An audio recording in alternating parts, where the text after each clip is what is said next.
b, bishop takes a4, black is simply winning. So what can white do in this position after knight e5? This is the key move. Knight e5 is the key move in this position. So what can black do? What can white do? Suppose white protects the bishop and moves the queen. Queen must go to the square where it protects white's bishop. Obviously, knight takes knight is not good because queen takes bishop. So white has to play queen e3. But then we play knight takes f3, check. And you can tell there is no way to recapture this knight. Because if rook recaptures, then we have another lady here, new queen. So if queen recaptures, then bishop is unfree. And if pawn recaptures, then black's queen gets away with queen takes h3. In all three cases, black is easily winning. So the rook a4 was option 2 for white. Now white has another option. The last option is in the position. The last option is knight takes queen. First two options are not acceptable for white. So let's see the last one, the most obvious. So they went after the queen, and what happens if they do take it? After knight takes h5, black takes the rook, makes the queen. White must recapture the queen, because in between move, knight takes f6 check, black is going to recapture with the new queen on f6. So white has to play rook takes a1, and after knight takes h5, white did win a queen. But what is the position? Position where black has rook, knight, and a pawn for a queen. But very strong a pawn, pass pawn, and after knight b4 and a4, this pawn is going to be very dangerous. Also, rook f to b8. Black has big advantage, and it's a very conservative statement. Black is maybe winning here.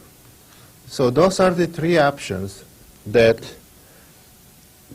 white has in the position that is known in theory as better for white.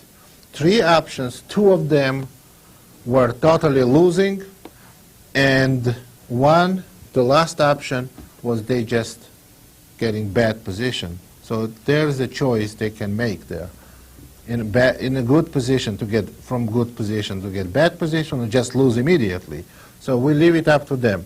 So we solved this problem. So b4 in this position is a good move for black.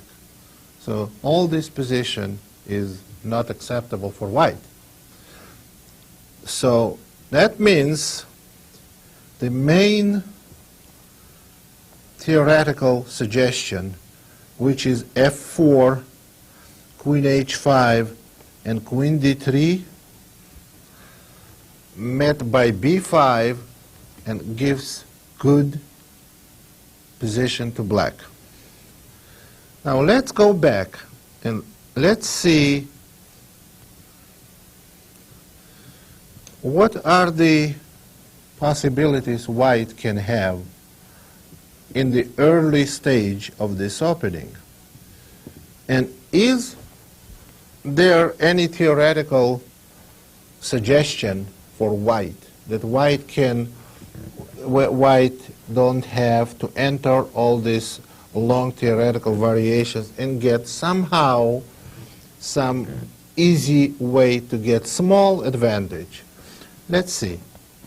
Well, there are many tries white can play here in the position.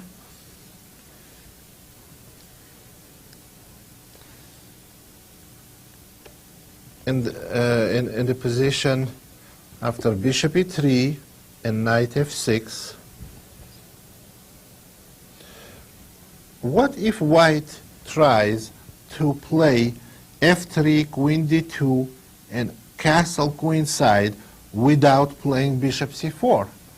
This is not good. Let's see why. On f3,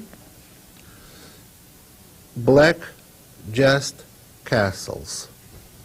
And now we see that white cannot make bishop c4 or queen d2 and castling on bishop c4, queen d2, and castling on queenside, because black has two big threats here.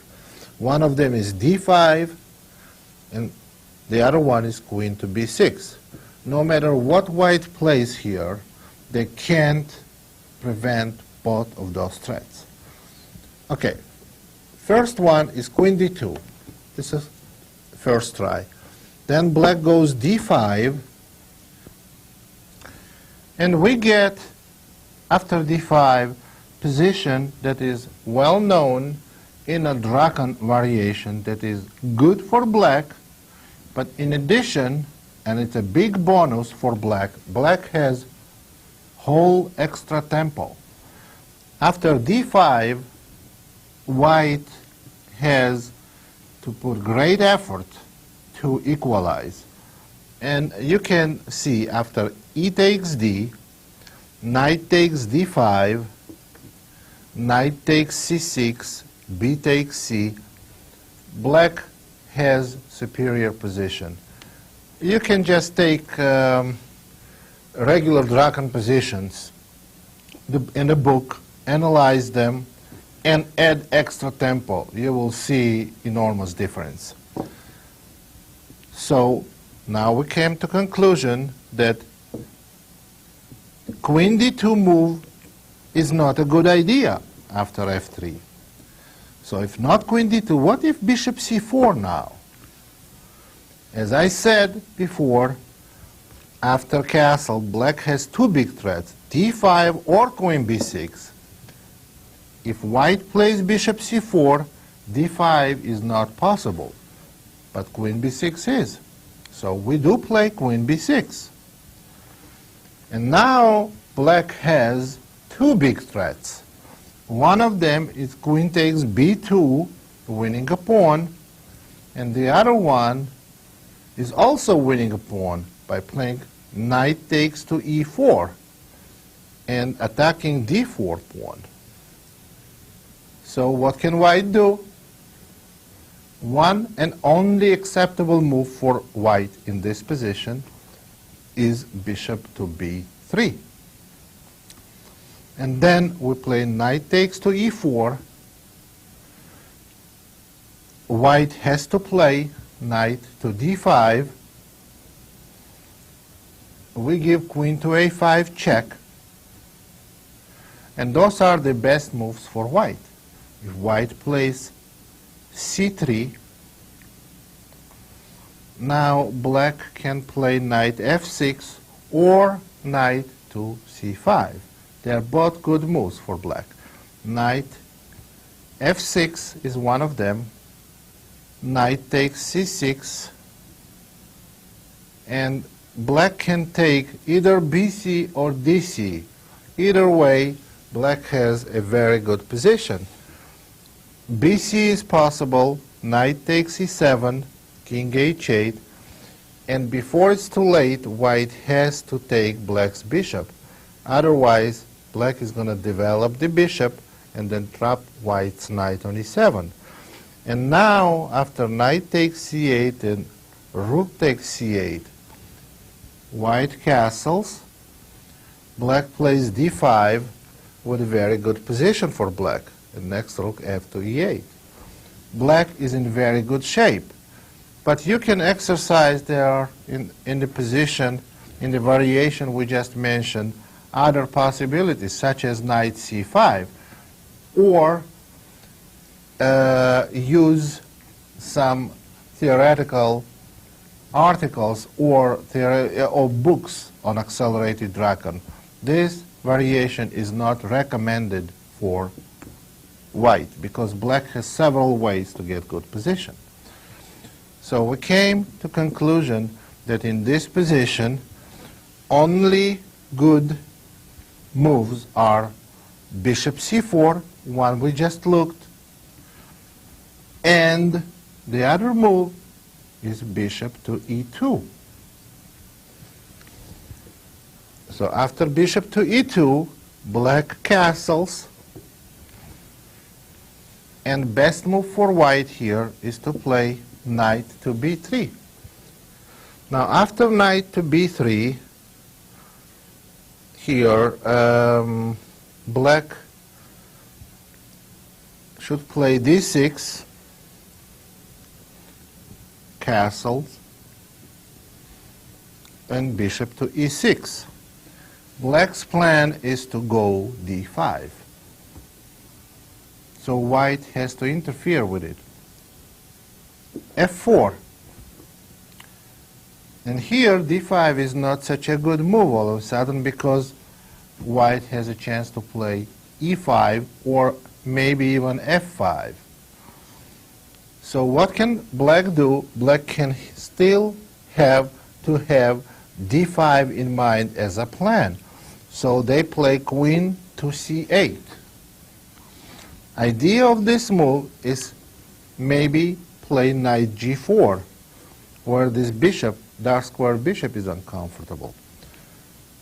So king h1 is the best move in this position, and now black plays rook to d8. Black reinstated the d5 threat. White can easily stop it by playing bishop to f3. Now d5 is not recommended for black, and I can tell you why.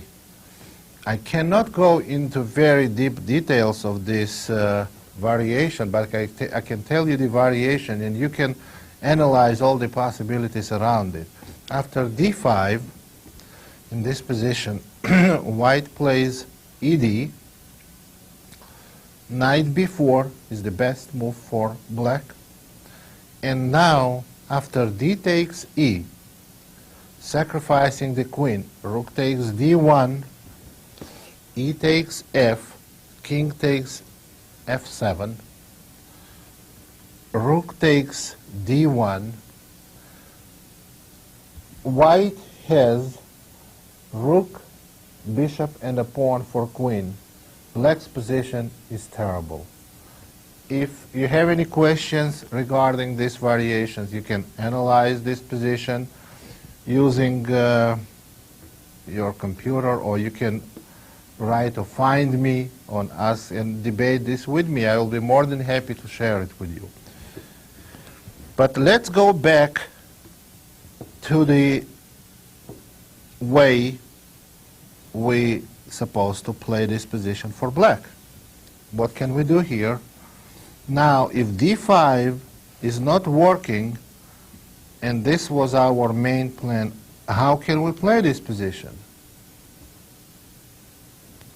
We have to play bishop c4,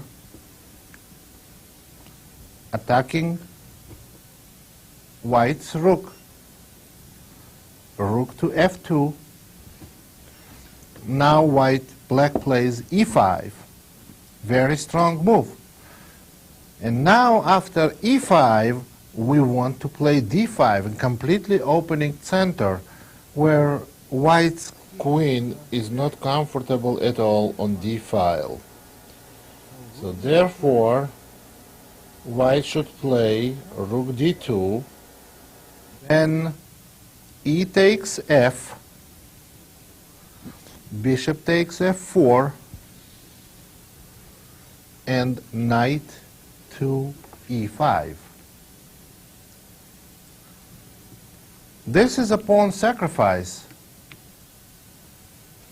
because the only way white can try to get advantage by accepting the pawn.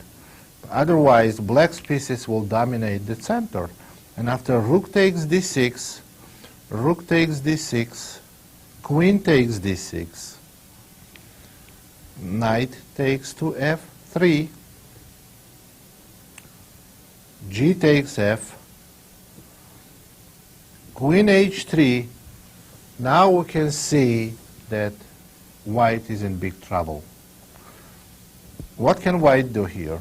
Knight to D2 or Bishop G3. They are both bad for white. Example, Knight D2, Knight H5. Now obviously white cannot take on C4 because Queen takes F3 and Knight takes F4 will win for black. And if white goes Bishop G3, which looks reasonable, and now Bishop on C4 is attacked, all of a sudden they look comfortable, but they are losing after Bishop F8. And you can see that this white queen that protects Bishop on G3 has to leave diagonal. It has two squares on E5 and C7, and he will be chased from both of them, like on Queen E5, F6, and on Queen C7, Rook C8. White loses. So what we did in this tape, we covered mostly the main continuations you can expect from white to play against your accelerated dragon. But there are many other smaller variations and not as widely recommended for white. And there are many of them. If sidelines of these variations, when beginning move 4, white can try to explore new ideas and try a lot of traps for white. So we cannot cover everything on this tape, and we will be making another tape which we will call as a sidelines of accelerated dragon. How can black ensure their good position and take advantage of white's bad play in early stage of the game. So when you play accelerated dragon, you can be sure you will get the position that you analyzed and that you prepared for. Thank you very much. This is Grandmaster Damian Lemos here for OnlineChessLessons.net. First of all, I hope you enjoyed this video. If you would like to receive more free chess videos from us, you can just click the subscribe button below.